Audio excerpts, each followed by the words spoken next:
And welcome. स्वागत है आपका सामाजिक ज्ञान पे। आज हम चैप्टर 10 का रिमेनिंग पार्ट करेंगे। Sense organ. The organs which connect us to the outside world are known as sense organ. The 5 sense organ are the eyes, the ears, the nose, the tongue and the skin. Sense organ का मतलब ज्ञान इंद्री। The organ which connect us to outside the world known as sense organ. वे ज्ञान इंद्रियां या वे शरीर के भाग जो हमें बाहरी दुनिया से जोड़ने का काम करते हैं या किसी तरह के खतरे को भांपने के लिए, दूसरों से कनेक्ट और कम्युनिकेट करने के लिए मदद करते हैं। जैसे हमारी आंखें हो गई, हम किसी को देखते हैं। हमारी नाक हो गई, हम कोई स्मेल अच्छी या बुरी लेते हैं। इसी तरह टेस्ट के लिए हम जीभ इस्तेमाल करते हैं, कुछ अच्छा खाते हैं, खट्टा मीठा तीखा जैसा भी खाते हैं, तो वो जीभ हमारी टेस्ट करके बताती है। और कोई वेदर ठंडा है या गर्म है, ये चीज़ का सेंस हमको हमारी स्किन से होता है। The eyes. The eyes are our most important sense organ. Each eyeball is safely set in a deep bony socket and is further protected by the eyelids and eyelashes.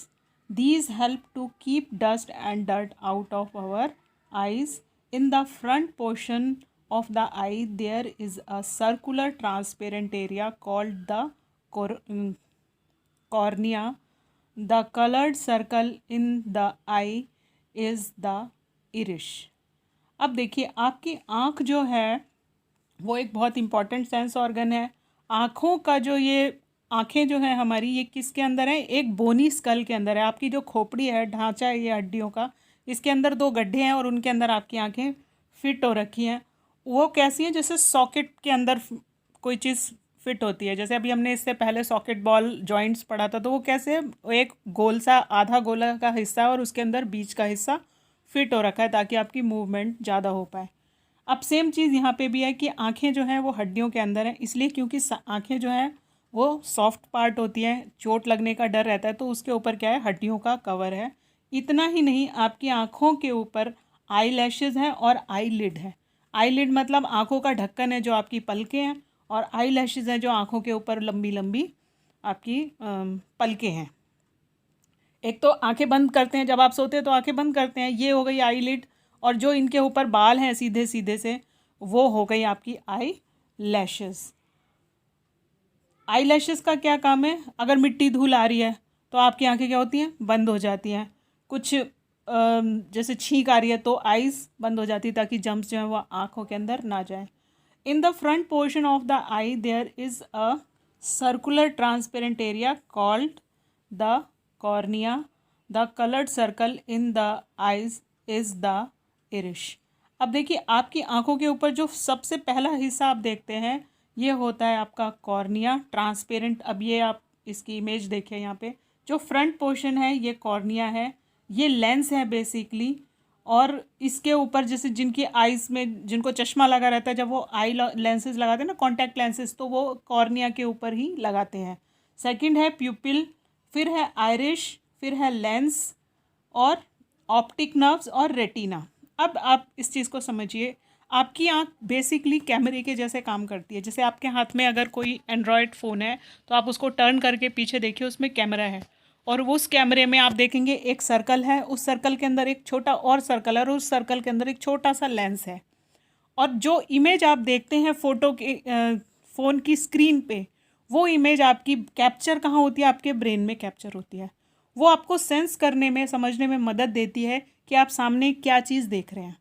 ऐसा नहीं होता कभी भी कि आप किसी कुत्ते को देखें और इमेजिन करें कि ये हाथी है, या किसी बिल्ली को देख के आप उसको कहीं कह रहे ये तो शेर आ गया मेरे सामने और आप डर जाएं।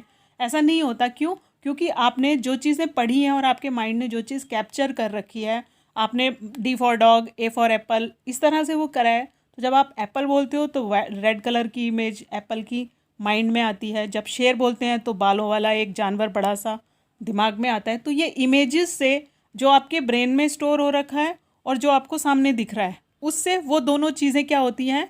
कनेक्ट होती हैं। और सेंस ऑर्गन आपको सेंस करके ये बताता है, आंखें देख के बताती हैं कि सामने से आने वाली गाड़ी जो है वो कार है, बस है, स्कूटर है, स्कूटी है या रिक्शा है। तो ये चीज़ें क्या हैं, आपने जो इमेज पढ़ी दिमाग में स्टोर करी और सामने जो इमेज आ रही है उस इमेज को कंपैरेटिव स्टडी करके आपको बताती है कि आप किस चीज़ के सामने खड़े हैं। The pupil which look like a black spot is an opening through which light enters the lens. A sensory nerves called the optic nerves connect the eyes to the brain. अब आप अपनी आँखों को ध्यान से देखेंगे, अगर शीशे में या किसी दूसरे के आँखों में जैसे देखेंगे अगर बिठा के उसको, तो आँख में आप देखेंगे एक गोल ब्लैक कलर का स्पॉट है और उस स्पॉट के अंदर एक स्पॉट है। बेसिकली देखने का काम वो छोटे से उसी हिस्से से किया जाता है। अगर किसी के आँख में मोतियाबिंद की प्रॉब्लम आती है तो कैटराइट की, मोतियाबिंद इंग्लिश में कैटराइट बोलते हैं, अगर कैटराइट की प्रॉब्लम आती है तो वो जो छोटा सा डॉट है उसी डॉट के ऊपर जाले से आने शुरू हो जाते हैं या वाइटनेस आती है। इसकी वजह से क्या है, उसका विजन खराब हो जाता है। ऑप्टिक नर्व्स का मतलब होता है जितनी भी आँखों से रिलेटेड समस्याएं होती हैं या जो ऑप्टिकल प्रॉब्लम, जो भी ऑप्टिक्स है, ऑप्टिकल का मतलब आँखों से रिलेटेड, ठीक है। इसलिए जो चश्मा लगाते हैं, जो नज़र का चश्मा होता है, उसे ऑप्टिकल लेंसेज कहा जाता है। इसके उल्टा अगर जब आप काला धूप का चश्मा लगाते हो तो वो होता है आपका गॉगल्स। वो जस्ट धूप से बचाने के लिए आंखों को लगाया जाता है, उसमें नंबर नहीं होता। ऑप्टिकल ग्लासेस में नंबर होता है, ये दोनों में फ़र्क है। Care of the eyes, we must try to avoid any kind of injury to our eyes. Follow these rules. Wash your eyes regularly with clean water. Do not work in dim light or very bright light. This tears the eyes. Let the light fall from the left side to the reading material. Do not read in a moving vehicle. This will strain your eyes. Always sit at least 6 feet away from the television set. Do not watch TV or play game on the computer for long period. Do not read while laying down. Sit erect and hold the book about a foot away from your eyes. Never rub your eyes with a dirty towel or dirty hand. This can cause infection. अब आँखों की care कैसे करनी है, सबसे पहले क्या करना है कि आँखों को ठंडे पानी से या साफ़ पानी से धोना चाहिए। Do not work dim light, कम रोशनी में नहीं पढ़ना चाहिए, इससे आँखों पे ख़राब इफ़ेक्ट पड़ता है। बहुत तेज़ रोशनी में भी नहीं पढ़ना चाहिए, उससे भी आँखों पे बुरा असर पड़ता है। मूविंग व्हीकल में, जैसे गाड़ी, बस, कई लोगों को देखा है मैंने बसों में बैठ के पढ़ रहे होते हैं, तो बस में पढ़ते टाइम क्या होता है कि वर्ड्स जो हैं वो ऊपर नीचे होते हैं, आपकी आंखें स्टैटिक नहीं रह पाती, ये भी आंखों को ख़राब करती हैं। लेट के नहीं पढ़ना चाहिए, 6 फीट की दूरी से टीवी देखना चाहिए।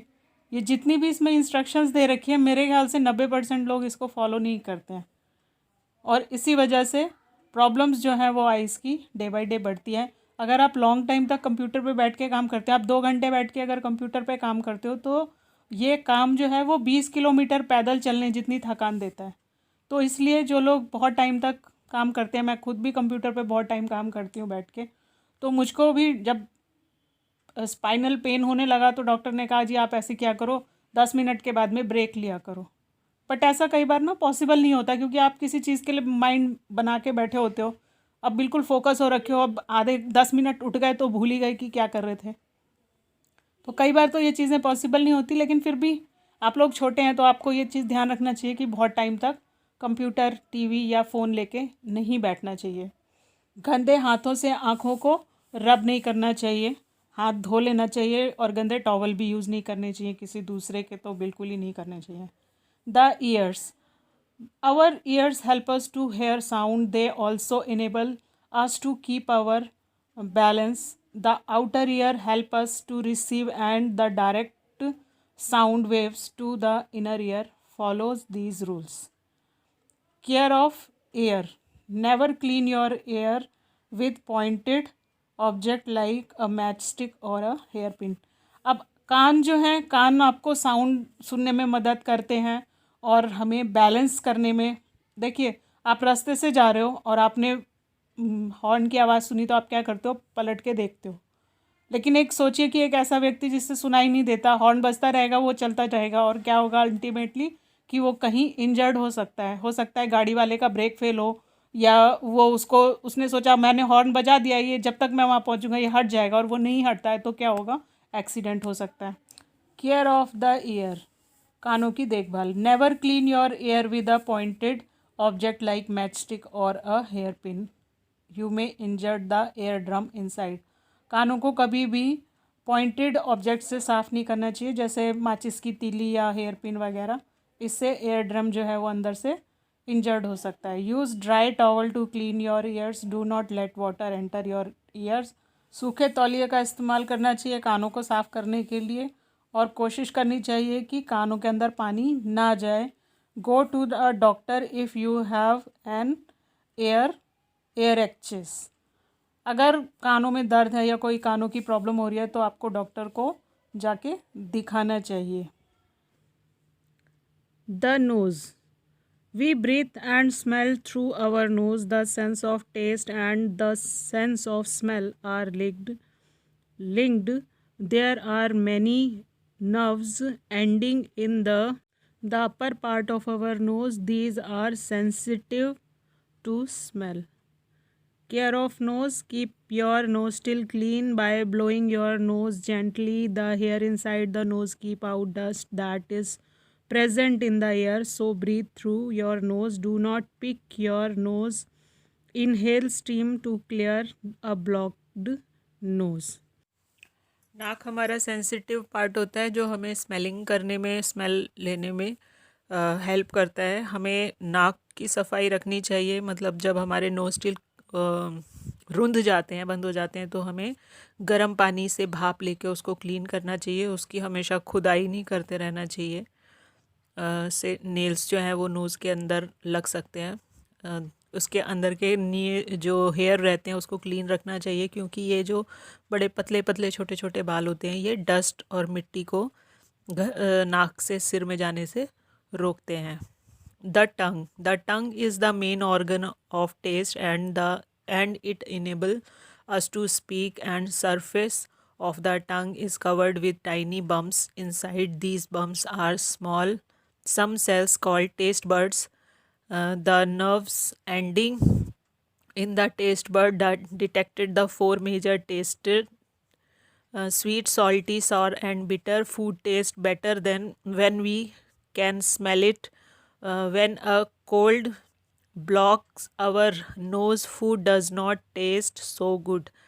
अब जो हमारी जीभ है उसमें छोटे छोटे बर्ड्स रहते हैं। अगर आप इसको माइक्रोस्कोप से देखेंगे तो ऐसे लगेगा जैसे छोटे छोटे से क्या बोलें उसे, जैसे फंगस के ऊपर होता है ना, हल्के हल्के से बर्ड्स टाइप के, बर्ड्स यानी कलियाँ जैसी, उस तरह से ये होते हैं। और ये सारे टेस्ट बर्ड्स हैं जिसमें आपको मीठा, खट्टा, नमकीन इस तरह के टेस्ट आते हैं। इसमें पार्ट्स डिवाइड कर रखे हैं कि ये टेस्ट यहाँ पे, ये टेस्ट यहाँ पे फील होता है, क्योंकि वो पार्ट्स जीभ में, वो हिस्से में वो पार्ट्स ज़्यादा होते हैं या वो टेस्ट बर्ड्स ज़्यादा होते हैं। जब नाक हमारी बंद होती है तो हमें खाने का स्वाद और खुशबू नहीं मिल पाती, तो हमें खाना भी ज़्यादा अच्छा नहीं लगता है। The skin forms the outermost covering of our body. It protects the internal organ. We can feel the sensation of touch, heat, pain or pressure because of our skin. The pores on the surface of the skin allow some body waste to come out as sweat. अब हमारा जो outer cover होता है शरीर के ऊपर, जो हम चमड़ी अपनी देखते हैं, स्किन देखते हैं, ये क्या है, इंटरनल ऑर्गन्स को प्रोटेक्ट करता है। कभी अगर चोट लग जाती है और ये स्किन कट जाती है तो क्या होता है, ब्लीडिंग होने लगती है, और थोड़े टाइम के बाद में उसके ऊपर एक पपड़ी सी कवर सा उस पर आ जाता है, और थोड़े जब कुछ दिन हो जाएंगे तो फिर से वो स्किन कलर की हो जाएगी। और हमारा जो बॉडी का वेस्ट रहता है वो भी पसीने के थ्रू स्किन से बाहर निकलता रहता है, जिससे हमारी जो शरीर है उसकी सफाई होती रहती है। Care of the skin, soap and water are enough to remove dirt and sweat from the skin.